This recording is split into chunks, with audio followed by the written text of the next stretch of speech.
कि इस देश में विकास की रफ्तार को वो देख सके, इसलिए वो कह रहे हैं कि आप देखने की कोशिश तो करें, जरा चश्मा तो बदले, नियत तो बदले, विकास की रफ्तार भी दिखाई देगी। अभी अजय जी ने कहा कि देश की जनता ने जो सपना देखा था मोदी जी उसे पूरा कर रहे हैं। आप सबने देखी होगी टीवी पे घटना, महाराष्ट्र में मुंबई में 2 लोकल ट्रेन बराबर की पटरियों से गुजर रही थी। उनमें बाहर इतने लोग लटके हुए थे कि अलग अलग पटरी पर थी, लेकिन क्योंकि बाहर लोग लटके हुए थे वो आपस में भिड़ भिड़ के ऐसे गिर गए जैसे पेड़ से आम टूट टूट के गिर जाते हैं। 5-6 लोगों की मौत हुई, 20 घायल हुए। ये सपना तो कभी भारत की जनता ने नहीं देखा था।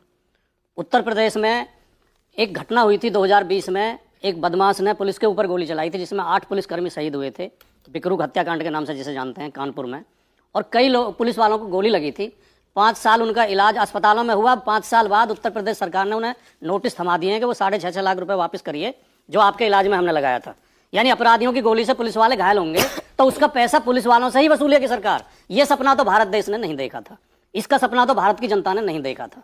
आप बुलेट ट्रेन की अभी आपने बात की, आप लोकल ट्रेन दे नहीं पा रहे हैं।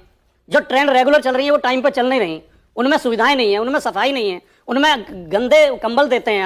आप कह रहे हैं कि हम बच्चों को रोजगार आप दे नहीं पा रहे। इस देश में 3 संस्थाएं, 3 विभाग थे जो सबसे ज्यादा रोजगार देते थे, रेलवे, दूरसंचार और सेना। कोई मुझे बता दें इन तीनों में कब रेगुलर भर्ती हुई थी? कम से कम 10 साल हो गए, कुछ विभागों में तो भर्ती हुए, 5-6 साल सेना में भी रेगुलर भर्ती हुए हो गए। रेगुलर भर्ती तक आप नहीं कर पा रहे हैं। अच्छा, आपकी सारी परीक्षाओं के पर्चे लीक हो रहे हैं। आप अब अर्थव्यवस्था की ये बात करते हैं। मैं इसी पर मैं आखिरी बात उठाई राजकुमार जी, लेकिन यही रेलवे जब चेनाब ब्रिज बनाता है तो क्या उसकी वाहवाही नहीं होनी चाहिए? यही रेलवे जब वंदे भारत ट्रेन चलाता है, क्या उसकी वाहवाही नहीं होनी चाहिए? ठीक है, मैं बताता हूँ। वंदे भारत की जरूरत अभी बुलेट ट्रेन की, वंदे भारत की नहीं है। पहले जो गरीब लोगों के लिए ट्रेन चल रही है उन्हें ठीक करिए आप, पहली बात तो। दूसरी बात, जो जम्मू कश्मीर के लिए ट्रेन चली है, जो पुल बना है, वो बहुत अच्छे विकास के लिए बहुत अच्छा काम है, लेकिन उसका शिलान्यास कांग्रेस सरकार ने किया था। उसकी योजना कांग्रेस सरकार की थी। सरकार बदल गई, मोदी जी आ गए, वो काम लगातार चलता रहा, उद्घाटन करने का मौका मोदी जी को मिला। तो उसके लिए सिरे खाली ये नहीं देना चाहिए कि इनका है, दोनों सरकारों का उसमें सिरे है। मैं कह ये रहा हूं कि अर्थव्यवस्था की बहुत बड़ी बात करते हैं। अर्थव्यवस्था, उस अर्थव्यवस्था का गरीब आदमी को क्या लाभ मिला है? उससे केवल अरबपतियों के बैंक बैलेंस बढ़े हैं, पैसे वालों का पैसा बढ़ा है। गरीब के लिए तो मोदी जी ने कहा कि 80 करोड़ लोगों को हम राशन दे रहे हैं।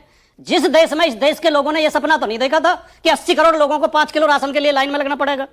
और 80 करोड़ लोगों को अगर लाइन में लगना पड़ रहा है, इसका मतलब आप उन्हें रोजगार नहीं दे पा रहे हैं। तो मुझे आदम जी की पंक्तियां याद आती हैं कि 100 में 70 आदमी फिलहाल जब नासाद है, मीनाक्षी जी, 100 में 70 आदमी फिलहाल जब नासाद है, दिल पे रख के हाथ करिए, कहिए देश के आजाद है। और मुल्क के कोठियों से मुल्क के मेयार को मत आंकिए। असली हिंदुस्तान तो फुटपाथ पे आबाद है। जो फुटपाथ के लोग हैं, जो गरीब लोग हैं, जो मजदूर, और देश की अर्थव्यवस्था बढ़ने की बात करते हैं, देश के ऊपर विदेशी कर्ज लगातार बढ़ता जा रहा है।